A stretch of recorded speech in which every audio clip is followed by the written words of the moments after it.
Yesterday, we got somebody that was $31,000 in negative equity approved for a brand new 4Runner. Is this the one you need? Payoff is $40,494.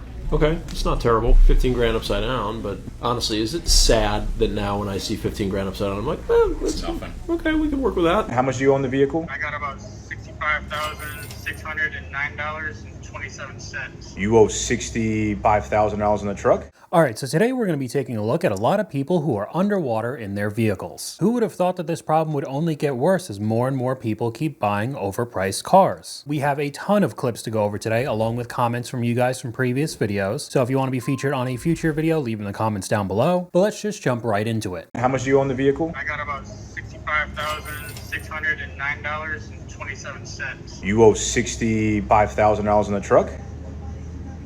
Yes, sir. Yeah, that's what I got left to pay off on it. Yeah, brother, I'm way off, man. If I were to give you an offer, man, I'd be like high 33s. Bought it for, I think it's around 40, but I also rolled over negative equity from my last truck too. I think that's what. It looks like it has one small accident on the Carfax. Accidentally hit my mom's car. And how's your credit? My credit's pretty good. I mean, right now I'm about 680. Okay, that's decent. All right. Without really seeing the car, you sent some pictures. It looks decent. If you want me to give you an actual offer, more than welcome to come and step in and I can take a look at it better. But I'd be around the, like I said, the 33, 34 range. Honestly, man, like if you're trying to sell it, I mean, you'd have a good, what, $30,000 to pay on top to get off the lien. I mean, I don't have anything that I think you'd be interested in rolling over that much negative equity. And I guess that was the goal for the customer. Let me roll negative equity into a third loan. I mean, some people you really just can't help. And this goes really well with a comment from you guys. This is why people need to understand that they're not buying a car from a dealership. They're just buying a loan and getting a car as a door prize. I mean, how do you owe $65,000 on a truck when it only costs $40 and you still want to get into another vehicle? Unbelievable. Oh, this is a 2022 4xe. Is this the payoff you've already pulled or no? Is this the one you need? Payoff is $40,494. Okay, it's not terrible. 15 grand upside down, but honestly, is it sad that now when I see 15 grand upside down, I'm like, it's nothing. Okay, we can work with that. How bad is it? I'm gonna guess 40. It's a 2025, so that's not good. You're close. 38,495. Okay, it was close. Because those are like 34, 35 grand brand new. So the Jeep's 15. I'm gonna assume the Equinox is 10. Is this the same guy?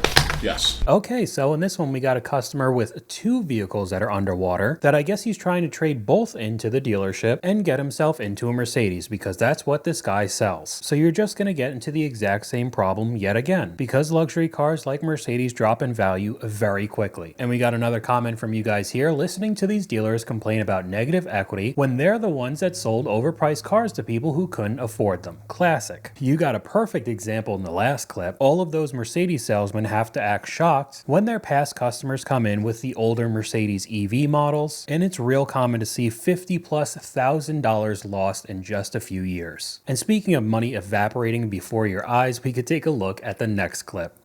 Could you imagine paying $2,500 a month for a G82 M4? I honestly just want to show you how much you would pay in interest if this shit is actually real. Bro, no way. There's no way that this is true. $109,000 in interest. As you can see, I got the exact monthly payment down. This person only put down $7,000 or whatever taxes they only paid up front. No money down. I don't know how that's even possible. $2,500 a month. But at least I get to drive around in a BMW and people think I'm cool. I swear this series will never end on this channel. What blows me away is people who think that they need a new car every 4 to 5 years. It's like they were raised to think that's a necessary expense. And I don't have to say much about that. We could just move on to the next one. I'm upside down in it by like 14,000, which that don't help. Now my credit score took a big hit. I was like at 800 and something. I'm down to 630, 645 now. That don't help. It looks like you were looking at the 19 F250. Is that the one you wanted me to send you numbers on? I was looking at a bighorn, I think. Oh yeah, yep. Here's a white Ram, bighorn, or a longhorn. Yeah, some kind of horn. This is the deal. I have this 2024 F-150 with almost 36 1,000 miles on it. Okay. V8 Coyote, pristine condition. I haven't done nothing to it. It's got original equipment. It's an XL. I know it's a lower end model, but that's why I got it, because they gave it to me at a good price. I'm looking for like a F-250 XLT or the Dodge Ram 2500 Horn. I'm upside down in it by like 14,000, which that don't help.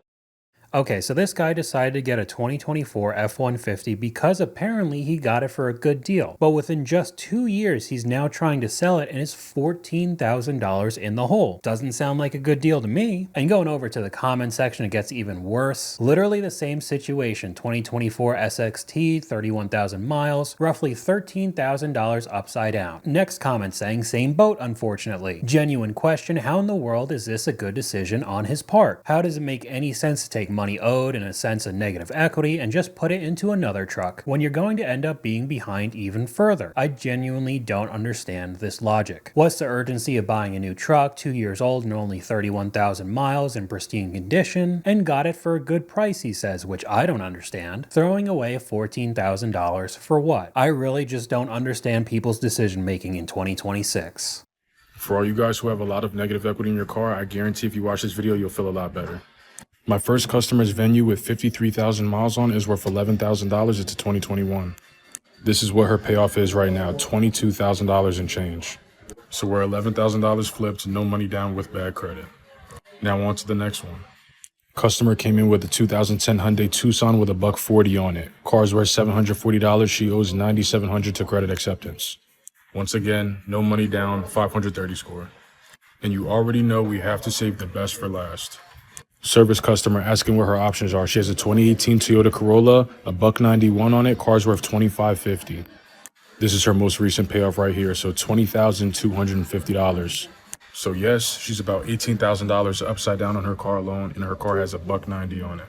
So like I said, guys, for all those who have $2,000, $3,000, $4,000 of negative equity, that's nothing compared to what I deal with on a day-to-day basis. And there you go, right at the end. A couple $1,000s underwater isn't that bad. It's completely okay for you to come over to the dealership and get another loan. I wish I had $18,000 in negative equity. Try $27,000. I'm about $17,000 of negative equity. My out the door was around $50,000 on a Ford Maverick. What kind of Ford Maverick are you getting? They were initially listed as a $30,000 truck, but I have seen them go up to around 40. But 50,000 bucks and them being underwater 17K, oh man. I mean, I guess it's not as crazy of a situation now when we take a look at some of the prices in the next clips. Remember just a few years ago when the Ford Explorer was actually a pretty affordable option for new families? That is definitely not the case anymore. We got this Explorer ST trim here, and as you can see, total price on this one comes out to $70,000. So this is actually a pretty crazy sight to see. This is a brand new 2025, so already a year old Jeep Grand Wagoneer. And if you look closely, these rims, looks like someone's been driving this thing. It's already got curb rash on all 4 rims. And look at the price they're asking too. $116,000 after $5,000 in add-ons. It says night advantage package, should be night disadvantage package. So I guess this dealership still thinks we're in COVID times. This is a Ford Bronco Raptor. These often sell around $10,000 to $20,000 below sticker price because, you know, these sticker around $90K. And as you see this one, MSRP $89,850. But this dealership's asking $8,800 in market adjustment, which makes the price $99,000. Basically $100,000 for this Bronco Raptor, which honestly you probably go for 75 to 80 at any other dealer. I'm going to predict the future now. If anybody goes and purchases those vehicles, they'll be extremely underwater the entire time they have the car. Who's paying $70,000 for a Ford Explorer? I mean, $116,000 for the Wagoneer. I really don't know what's happening in 2026 anymore. Do you owe anything on it? How much? $13,600. $13,600? Got it. Okay, let's see. We had 2 offers so far, 1 Carvana. What did Carvana offer? 12,000? So a little bit of negative equity, right? Which I get. I just had an oil change too. Okay. Just had to do an oil change.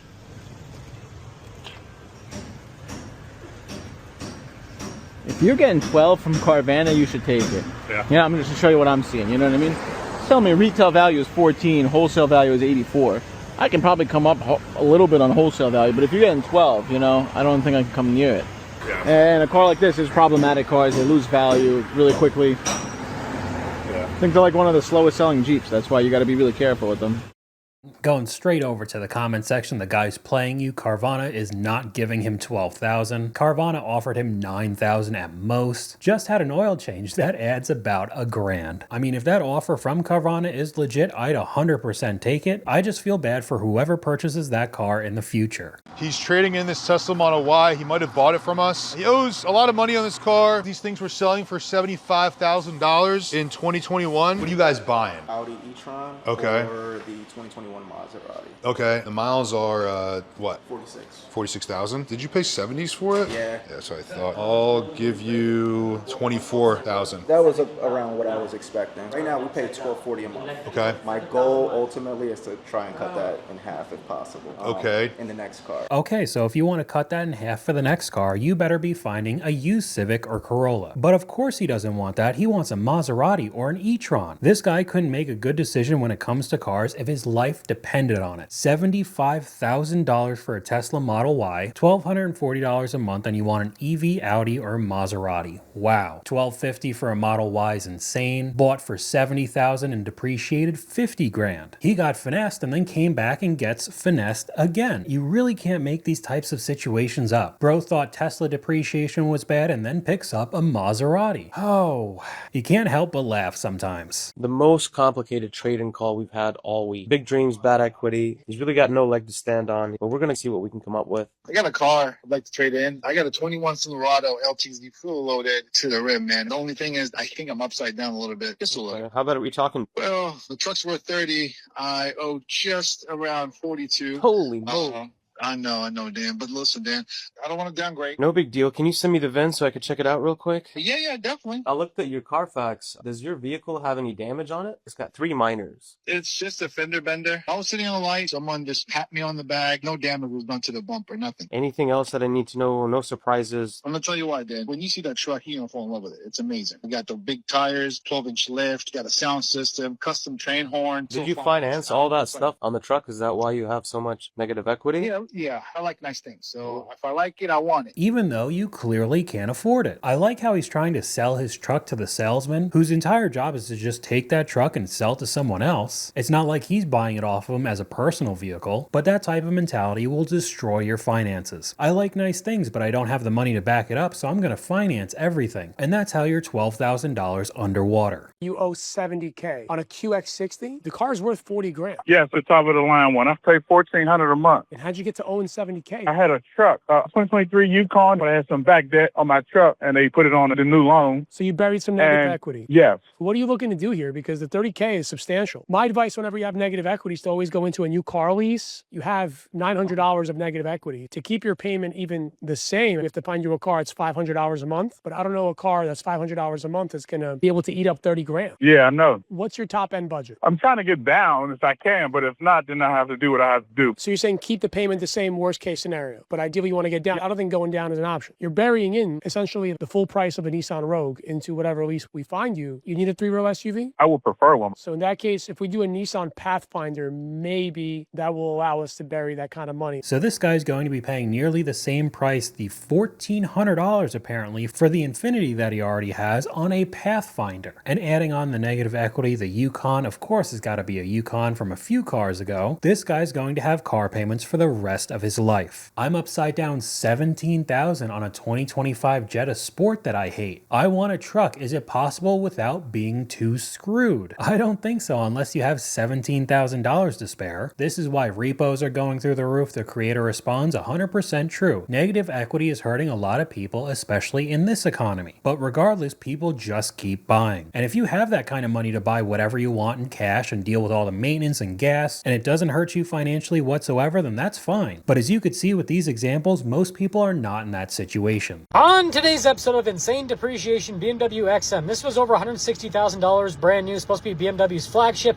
completely flopped, very nice car. But anyways, This one has just under 18,000 miles, and now it's only going for about 98 grand used. 95,000 is still too much as a $60,000 vehicle. You probably just have to wait another year or two and you'll see that $60,000 price tag, because to be honest, this particular model is just not a good vehicle. Compared to all of its competition, it's just not worth it at all. But we got a comment here. When you started the video, I had a sliver of hope that I'd be able to afford it. Never mind, I'll just keep scrolling. This will be the same person who will buy it for a much cheaper price in a couple of years with some more depreciation, and then be blindsided by the maintenance cost they try to sell it, and it's worth even less than what they bought it for. We got a story here from you guys. Bought a used Audi from a dealership for $7,000, $8,200 after tax. That's a pretty big red flag in and of itself. Drove it a few weeks later and the check engine light went on. Took it to the dealer and they said it needed $11,500 in repairs as the catalytic converter was bad. I sold it back to them for $2,200 as I figured it was a money pit. Total loss, $6,000 for a total of 150 miles. Oh man. Benjamin Franklin walked so that we could buy a used Audi e-tron GT at a fat discount that almost defies logic. We're talking about Audi's flagship EV, absolutely beautiful, with a blend of signature Audi luxury monster performance, 469 horsepower, monster torque. These EVs have monster torque. Guys, I'm not even into the EVs, but we can't ignore the numbers. Speaking of numbers, the Audi e-tron GT has an MSRP multiple thousands, over six figures. This thing is $41,000 with 20,000 miles. Speaking of which, Audi's never going to beat the Honda allegations. I drove a Honda Accord for a while, same exact color. The wheels are even similar. I feel like I'm in a simulation. However, you could get a brand new Accord for that price tag and a lot better reliability. But going over to the comments, I have this car and nobody knows how to do maintenance on it. Fun to drive, but there's so many issues that never got resolved. If it's depreciating this much, it's got to depreciate even more. But like I say, time and time again, people go crazy for the badge on the front and back of the car. Here are the top 10 cars that depreciate more than 50% in the first 5 years. Coming to the number 10 spot at around 58%, we have an Infiniti QX60. Moving to the number 9 spot around 59.5%, we have a BMW 5 Series Hybrid. At the number 8 spot at right around 60.8% depreciation, we have a Ford Mustang Mach-E. At the 7 spot, hovering around 61.2%, we have a Tesla Model X. In the 6th hole, at right around 61.6% depreciation over 5 years, we have a BMW 7 Series. At the halfway point, at right around 61.7%, we have a Land Rover Range Rover. In the 4 spot, at right around 62% depreciation, we have a Tesla Model S. At the number 3 spot, at right around 62.1% depreciation, we have a Volkswagen ID4. Sliding to the 2nd spot, at right around 62.8% depreciation, we have an Infiniti QX80. And finally, coming to the top spot, at a whopping 63.1% depreciation, we have a Nissan Leaf. So basically, that entire list were luxury vehicles and EVs. Not gonna lie, buying a new Nissan Leaf is crazy work. Maseratis are 103%. I think there's no way Maserati isn't on this list, which I agree with that, but yet again, a luxury brand. Even though there's a good argument out there that it's not really luxury anymore, it's just another Stellantis line, but you guys know what I'm trying to say. I have an obsession with depreciation, and I am so surprised with how many six-figure cars you can buy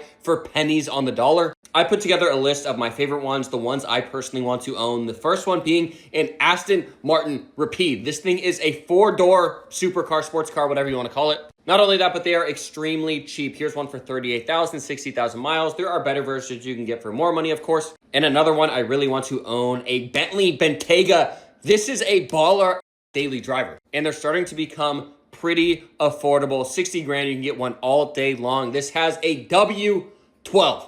I also really like buying cars that other people hate, and that just makes me want a BMW i8 even more. Someone tell me, is this the cheapest way to buy butterfly doors? Because I don't think there's a cheaper option. You can get these all day for around 45 grand or so, and I don't know if anything would turn more heads for the money. Next up is the king of depreciation, the Maserati Gran Turismo. I saw one of these for sale on Facebook Marketplace the other day for $12,000 bucks, and it was running and driving.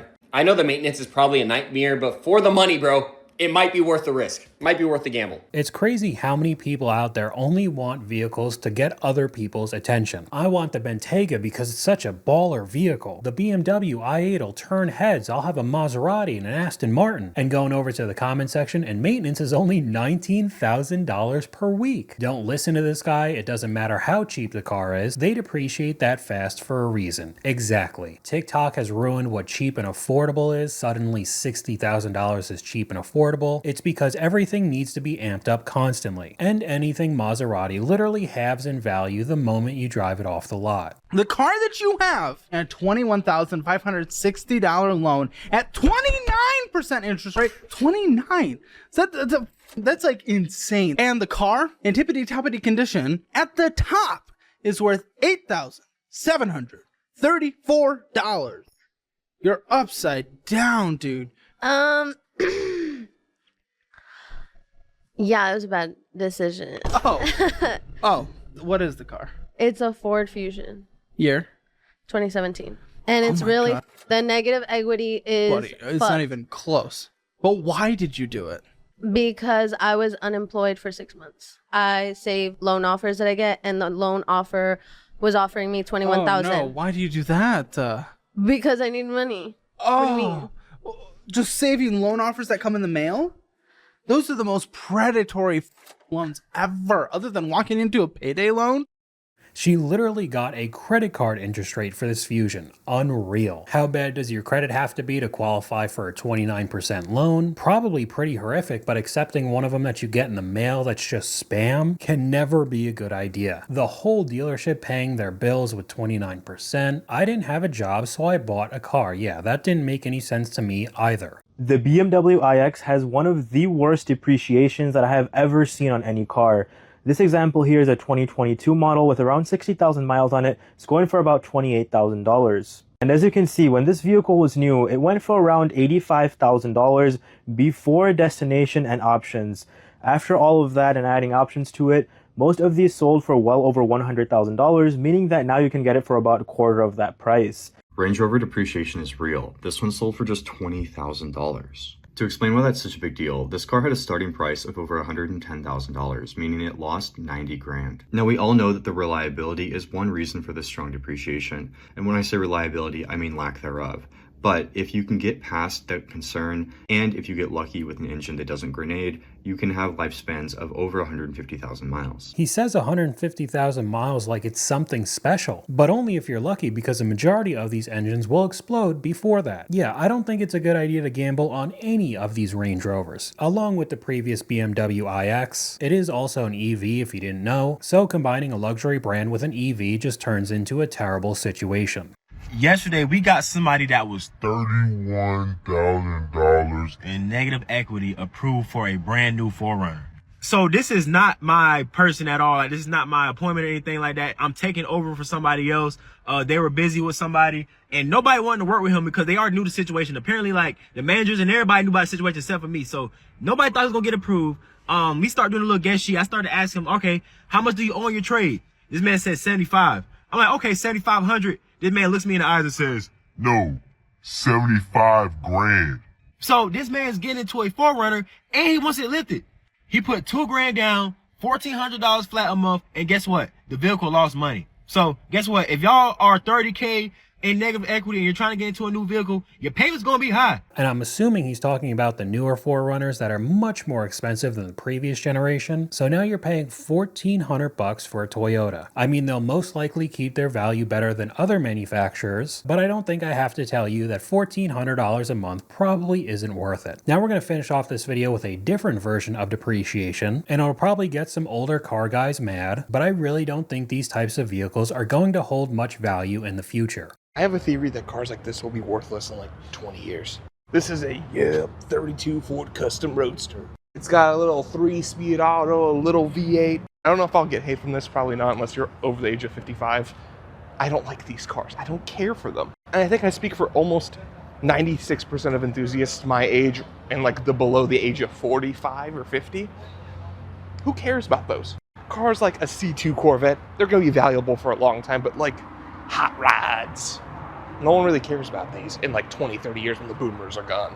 And not even just T-buckets, but like cars from the 40s like this Town and Country. In 2045, who's going to be bidding this thing to like $80,000? And I'm not trying to say that you aren't supposed to like these types of vehicles, but I've heard a ton of stories of people restoring these super old cars, treating them like they're legitimately gold, not even driving around or having a good time in them, just because they think they'll get absolutely top dollar. They'll be able to retire when they sell it. And I just don't think that's going to be the case in the future. People will not be willing to spend that much money on cars that they're not truly interested in. Anything made before the 60s I could care less about. Only muscle cars will retain their value. They're nice cars still, they're fun, they're just not worth what boomers want for them. So if you're one of those people that treat these cars like an investment, I think you got a finite amount of time until those same cars will drop in value very quickly. But that's all I got for you guys today. Let me know what you guys think in the comments below. YouTube thinks you'll like this video popping up on screen right now, but hopefully you guys enjoyed this video. If you did, please leave a like, and I'll talk to you guys later.